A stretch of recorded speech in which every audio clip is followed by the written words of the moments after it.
매일 성경 큐티, 오늘은 누가복음 4장 14절부터 29절까지의 말씀을 나누기로 원합니다. 사랑의 하나님, 이 시간에 하나님의 말씀 속에서 하나님의 진리를 깨닫게 하여 주시고 주님과 동행하는 삶 살게 하여 주시옵소서. 예수님의 이름으로 기도드리옵나이다. 오늘 말씀은 예수님이 성령의 능력으로 갈릴리에서 복음을 전파하는 초기 사역을 시작을 하게 됩니다. 은혜를 선포하지만은 배척도 받습니다. 성경을 읽어보도록 하겠습니다. 예수께서 그 자라나신 곳 나사렛에 이르사 안식일에 늘 하시던 대로 회당에 들어가사 성경을 읽으려고 서심해 선지자 이사야의 글을 들이거늘 책을 펴서 이렇게 기록된 데를 찾으시니 곧 주의 성령이 내게 임하셨으니 이는 가난한 자에게 복음을 전하게 하시려고 내게 기름을 부으시고 나를 보내사 포로된 자에게 자유를, 눈먼 자에게 다시 보게 함을 전파하며 눌린 자를 자유롭게 하고 주의 은혜의 해를 전파하게 하려 하심이라. 책을 덮어 그 맡은 자에게 주시고 앉으시니 회당에 있는 자들이 다 주목하여 보더라. 이에 예수께서 그들에게 말씀하시되 이 글이 오늘 너희 귀에 응하였느니라. 그들이 다 그를 증언하고 그 입으로 나오는 바 은혜로운 말을 놀랍게 여겨 이 사람이 요셉의 아들이 아니냐? 너희가 반드시 의사야 너 자신을 고치라 하는 속담을 인용하여 내게 말하기를 우리가 들은 바 가버나움에서 행한 일을 네 고향 여기서도 행하라 하리라. 내가 진실로 너희에게 이르노니 선지자가 고향에서는 환영을 받는 자가 없느니라. 내가 참으로 너희에게 이르노니 엘리야 시대에 하늘이 3년 6개월간 닫히어 온 땅에 큰 흉년이 들었을 때 이스라엘에 많은 과부가 있었으되 엘리야가 그중 한 사람에게도 보내심을 받지 않고 오직 시돈 땅에 있는 사렙다의 한 과부에게 뿐이었으며 또 선지자 엘리사 때에 이스라엘에 많은 나병 환자가 있었으되 그 중에 한 사람도 깨끗함을 얻지 못하고 오직 수리아 사람 나아만 뿐이었느니라. 회당에 있는 자들이 이것을 듣고 다 크게 화가 나서 일어나 동네 밖으로 쫓아내어 그 동네가 건설된 산낭떠러지까지 끌고 가서 밀쳐 떨어뜨리고자 하되 예수께서 그들 가운데로 지나서 가시니라. 말씀의 이해 시간입니다. 14절 말씀, 예수께서 성령의 능력으로 갈릴리에 돌아가시니 그 소문이 사방에 퍼졌고 친히 그 여러 회당에서 가르치심에 무사람에게 칭송을 받으시더라. 회당에서 예수님께서 가르치시는 모습이 14절 15절에 나와 있습니다. 갈릴리 지역이라는 것은 이 갈릴리 호수 주변의 지역인데 아래쪽에는 나사렛이 있고 이 갈릴리 지역의 중심 도시는 가버나움입니다.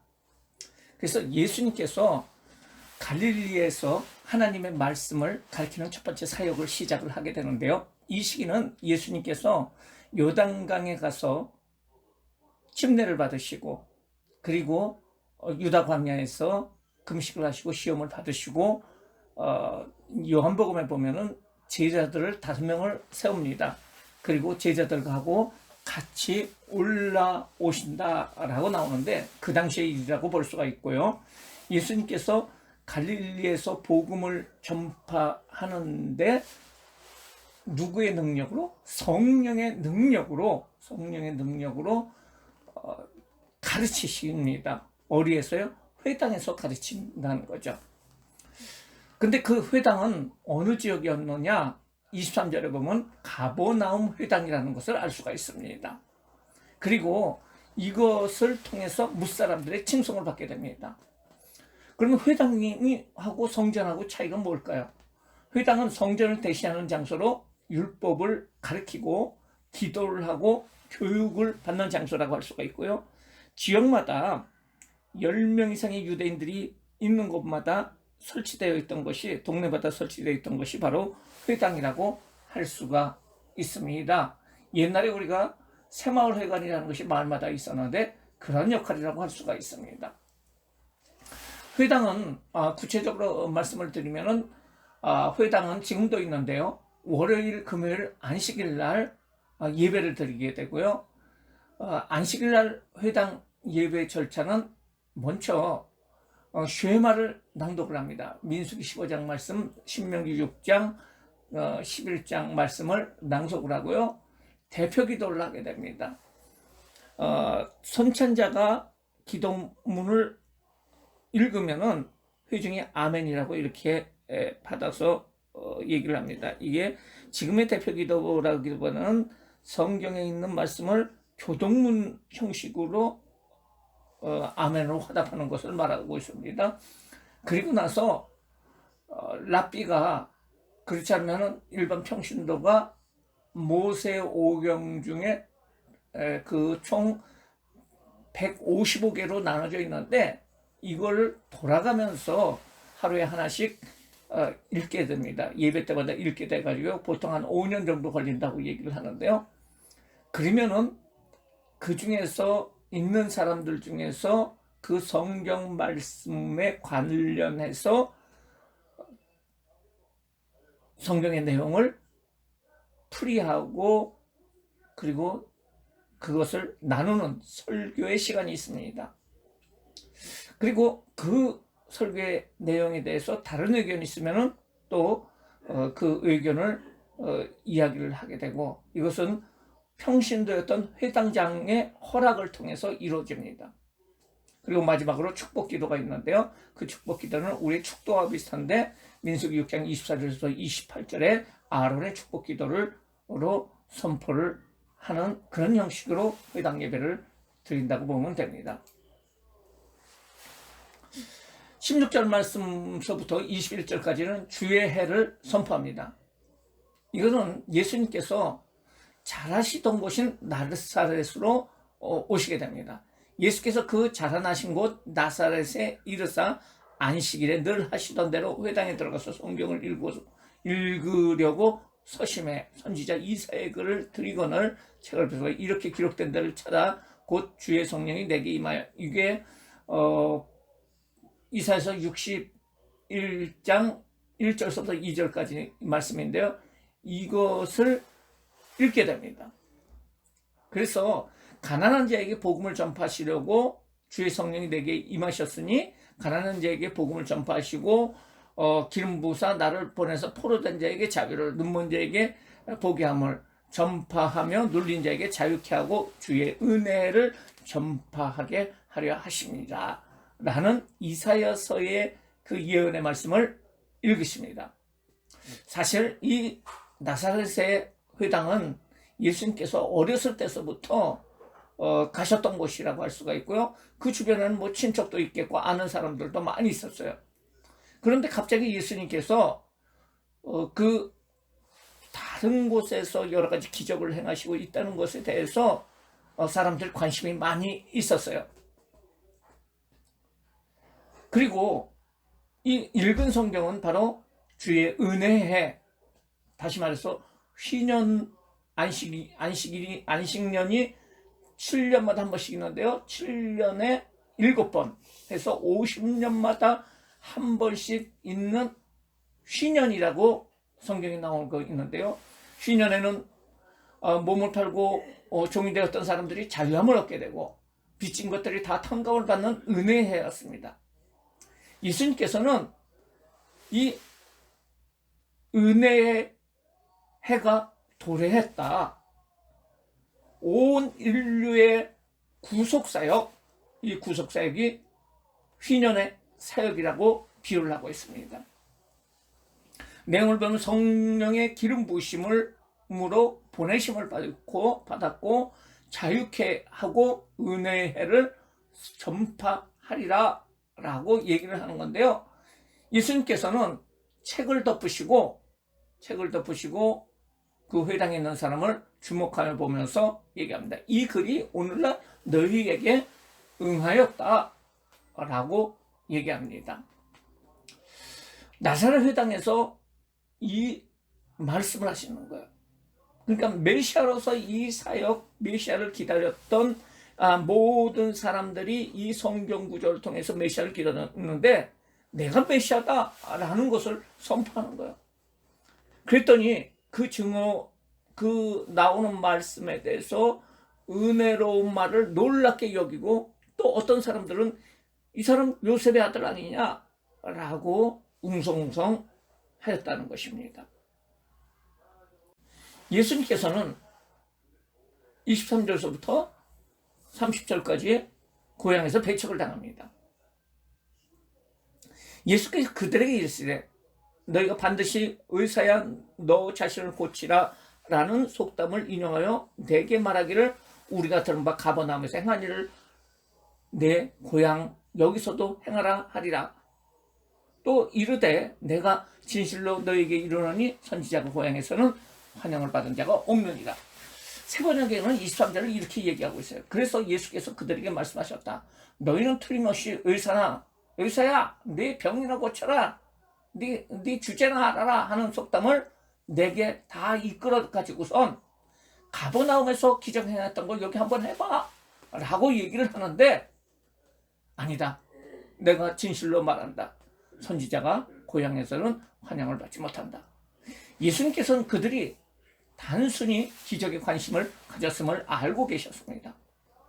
기적은 단순히 호기심을 만족시키기 위해서 행하는 것이 아니었다는 사실을 예수님은 말씀하고 있습니다.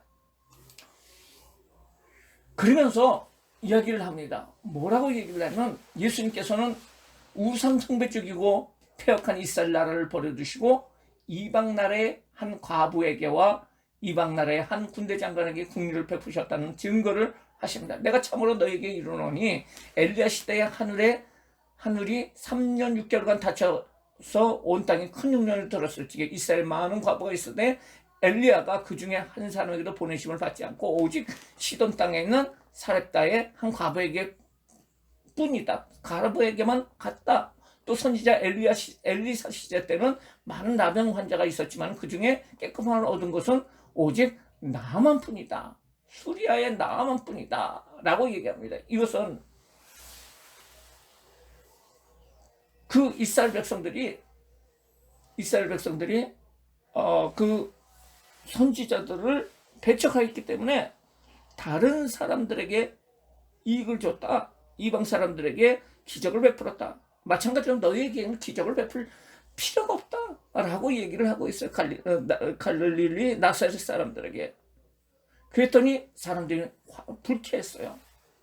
그래서 오늘 28절에 보면은 회당에 있는 자들이 이것을 듣고 다 크게 화가 나가지고 29절 일어나 동네 밖으로 쫓아내어서 그 동네가 건설된 낭떠러지까지 산 낭떠러지를 끌고 가서 떨어뜨리고자 하되 예수께서는 그들 가운데서 지나져 가니라.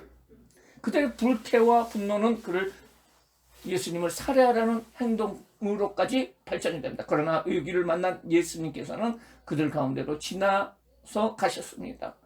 예수님은 권세와 용기가 있으셨습니다. 아직 죽어야 할 때가 되지 않으셨기 때문에 그렇습니다. 오늘 예수님께 초기 사역에 일어났던 사건, 특별히 나사렛에서 일어났던 사건을 우리가 묵상하겠습니다. 묵상은 사실은 모든 성도님들이 스스로 묵상하고 그 속에서 답을 얻는 것입니다. 하나님이 주신 말씀이 마음속에 은혜로 나오는 시간이 바로 묵상 시간이라고 생각하는데요. 제가 먼저 한 예로 묵상을 하도록 하겠습니다. 예수님은 어떤 분인가? 예수님은 공적 예배와 경건 훈련에 힘썼다는 거예요. 예수님께서는 율법의 규례대로 안식을 지키셨고 회당 예배에 참석하셨습니다. 경건은 연습과 훈련이 필요합니다. 디모데전서 4장 7절에 경건에 이르기를 연습하라고 말하고 있죠. 우리는 어려운 상황입니다. 코로나19로 어려운 상황이지만은 비록 비대면 예배를 드리지만 주의를 거룩히 지키고 공적 예배에 참여하고 개인적으로도 또 공적으로도 성경을 읽고 듣고 찬송하고 기도하기에 힘써야 될 줄 믿습니다. 우리가 흐트러져서는 안 돼요. 내가 흐트러져서는 안 됩니다. 어려울수록 주님을 더 바라보며 말씀 속에 나가야 될 줄 믿습니다. 나에게 주시는 교훈은 무엇일까요?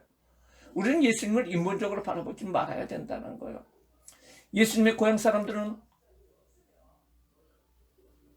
예수님을 배척하였고 그의 말씀에 화가 나서 예수님을 끌고 가서 낭떠러기에 밀어뜨려 죽이려 했어요. 그들은 무지하고 교만하고 완악했습니다. 예수님을 4대 성인 중에 하나로 생각하며 신앙생활하는 사람들이 많이 있고요. 성경을 읽을 때 자신의 가치에 반하는 기적을 믿을 수 없다고 생각하는 사람들은 그냥 이건 아닌데 라고 하면서 넘어가는 사람들이 있어요. 인본적인 신앙생활을 하고 있습니다. 믿음은 예수 그리스도를 온전하게 믿는 것이고 성경 말씀도 100% 온전하게 믿는 것. 우리에게 하나님의 숨결이 있는 성경에 대한 감사와 완벽함에 대해서 그 사실을 가질 수 있는 믿음을 달라고, 그리고 그 믿음 속에서 하나님 말씀에 접근하게 해달라고 기도해야 될 줄 믿습니다. 기도하겠습니다. 사랑과 은혜가 많으신 하나님, 감사를 드립니다. 오늘 예수님의 초기 사역, 특별히 예수님께서 그 사역을 고향에서 어떻게 실시를 하였는가에 대해서 우리가 배웠습니다. 예수님께서는 공적 예배와 경건 훈련에 힘쓰는 모습을 우리가 볼 수가 있는데요. 우리가 어떤 상황이라고 할지라도, 어느 곳에 있다고 할지라도 오직 주일날 주님을 위해서 예배하는 우리들 될 수 있도록 주님 인도하여 주시옵소서. 주님을 올바르게 바라보게 하여 주시고 성경에 나온 기적이 믿어지게 하여 주시고 그 하나님 말씀을 100% 믿을 수 있는 그런 확신 있는 믿음의 삶을 살아갈 수 있도록 하나님 말씀의 은혜를 더하여 주시옵소서. 감사하며 예수님의 이름으로 기도드리옵나이다. 아멘. 하늘에 계신 우리 아버지여, 이름이 거룩히 여김을 받으시오며 나라가 임하옵시오며 뜻이 하늘에서 이룬 것 같이 땅에서도 이루어지이다. 오늘날 우리에게 일용할 양식을 주옵시고 우리가 우리에게 죄 진 자를 사하여 준 것 같이 우리 죄를 사하여 주옵시고 우리를 시험에 들게 하지 마옵시고 다만 악에서 구하옵소서. 나라와 권세와 영광이 아버지께 영원히 있사옵나이다.